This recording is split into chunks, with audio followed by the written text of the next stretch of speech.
Good evening. Happy Friday. So, this week I really enjoyed reading the chapter about today's culture, how that is influencing our children, balancing their wants and their needs. I believe as a parent and as someone working in education and someone studying for this degree that technology has absolutely changed what the social norms are for children today. And I enjoyed putting my life as a parent, my children's social environment into perspective as it related to the text. So this week I spent a lot of time thinking about my kids' social situation, who their friends are, the activities that they are involved in. I considered our neighborhood, the type of demographics. I considered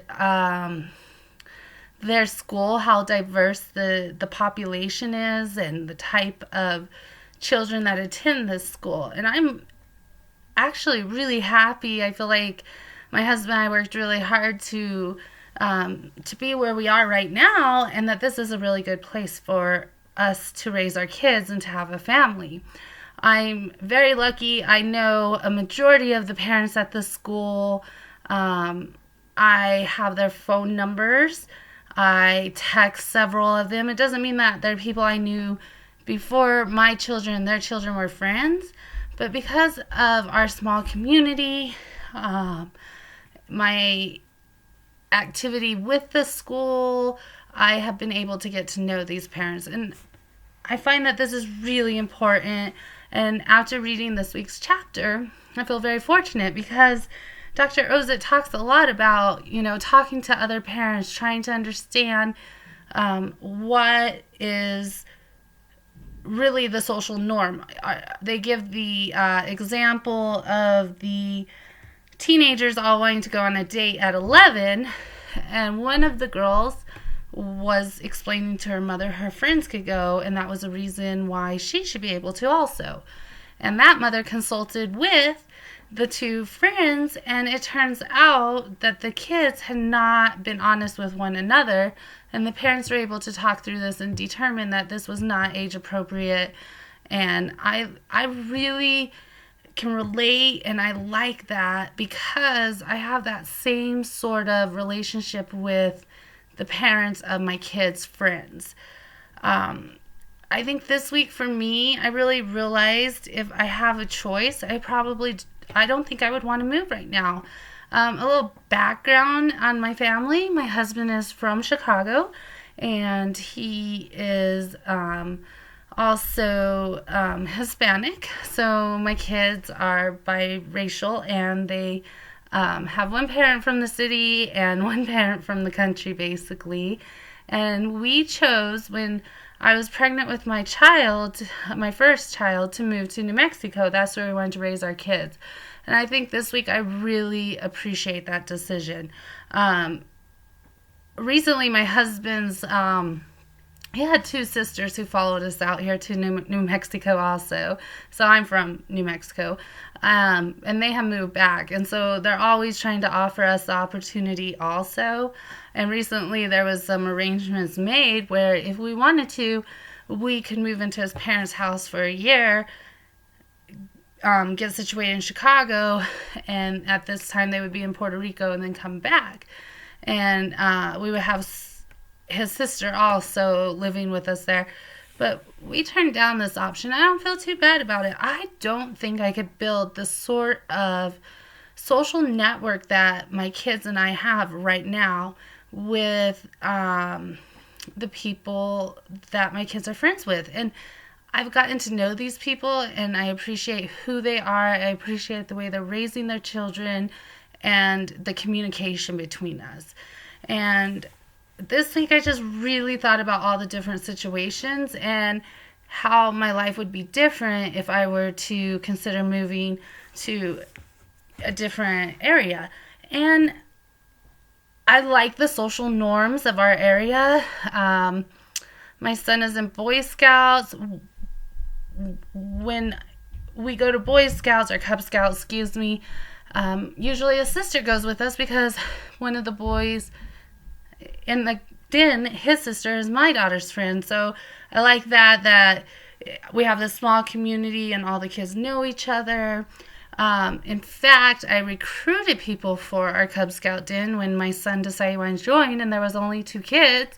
I started texting people who I know who also had second grade boys. I feel like if we were to move, I would not have that.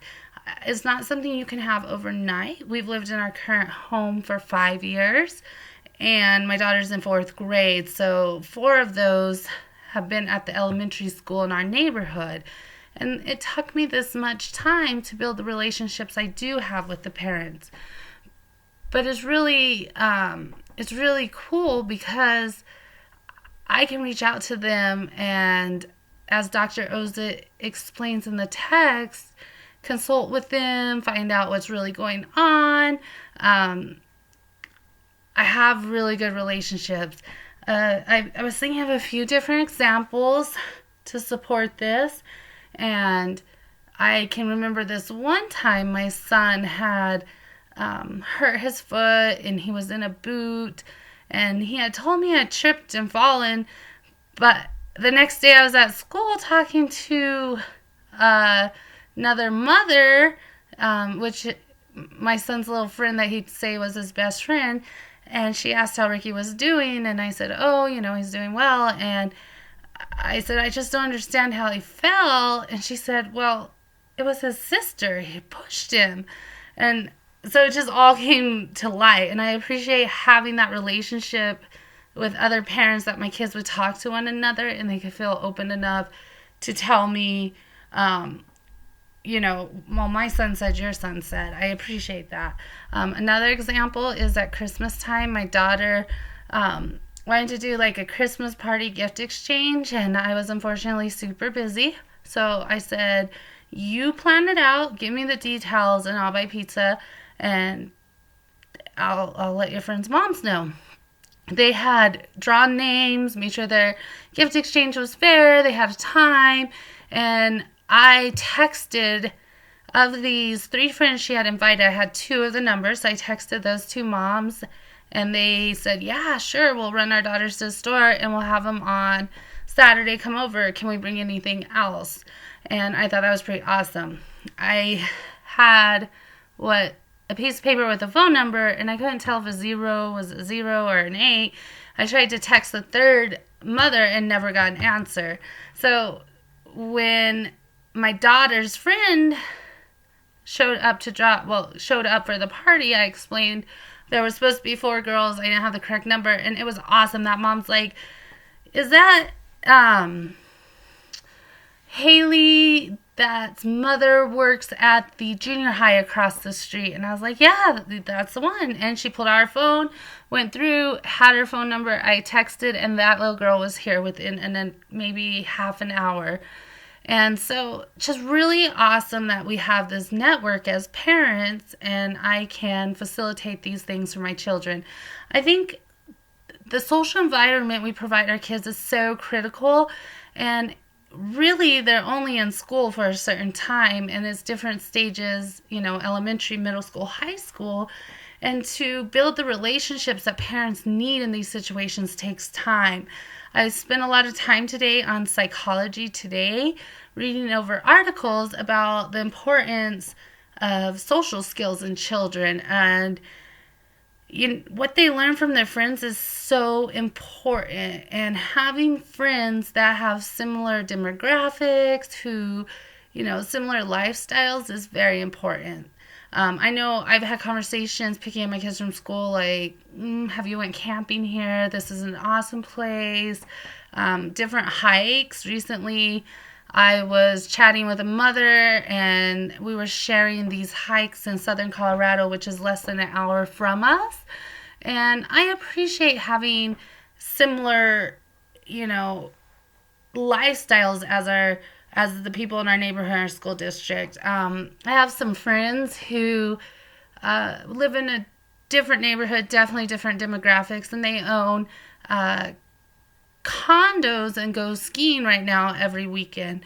And if my kids were with those children, that would be such a far idea. So we vacation a lot. We travel, we camp, we hike, but we don't have the means to own a whole nother property that we travel to on the weekends. And I just really this week focused in on, have I provided my kids a social environment where they can be comfortable, they can make good friends, and I can be involved? And we definitely have this where we're at right now. So I think my aha for this week is, I don't think that now's a good time for my husband and I to relocate because we're in the midst of this parenting. We have good relationships with our kids' parents. My husband, he is a teacher, and another teacher that he enjoys hanging out with. His kids are also in our Cub Scout pack, and this has encouraged my husband to attend more events. I like the small community that we live in because of the environment it provides parents. And just the other night, my husband and I were speaking about this Cub Scout group because there was recently a large event where all the Dens came together as a pack and had this big carnival pizza party. And I was looking around, and the boys seemed a lot alike. You could tell they had joined Cub Scouts because they enjoyed it. They liked this sort of thing. And I looked around, and all the parents were so different, but they were all getting along so well for one another. And my husband and I were talking about what an awesome environment this Cub Scouts has been for us, because there's a bunch of parents coming together for the sake of our boys and providing them this opportunity. And again, we appreciate that. Since joining Cub Scouts in September, I think I have an additional, there's probably about 10 people who I am now friends with on Facebook. Out of the 20 boys in our pack, I have shared phone numbers with several people, and we text, we plan different events for the boys. And so technology lends these awesome opportunities for us parents to be involved and facilitate these social events in our boys' lives. And I really appreciate that. And I appreciate how parents come together for their children. So this week I just focused in on my own family and our social. I do want to mention that my kids have awesome friends. My daughter loves gymnastics and yoga, and her friends are into the same thing. It's awesome they can do that. My son plays video games online, and all of the people on his Xbox Live happen to also be his friends at school. So I understand how important these relationships are, because my kids are hanging out with these kids online also, and I know who they're hanging out with. I was reading, and it was the American Psychiatric Group. I don't have my notes. They published that there was an average, 8 to 18-year-olds spend an average of 7.5 hours on technology a day. And I appreciate that these hours on technology for my children are an extension of their friendships from school, in person, the neighborhood, and that I know who they are spending online with. I know this won't always be the case, but right now, I know this is true. In fact, recently, last weekend, my son was playing with his friend online, and they planned a whole play date where the friend would come over the next day. And I was able to text the mom and say, are you really on the other end agreeing to this? And she was, so it worked out well. So I just wanted to kind of share a little bit about, as a parent, having a network with your kids' friends, how important this is. And I look forward to your guys' videos and also to your comments on mine. Have a great evening.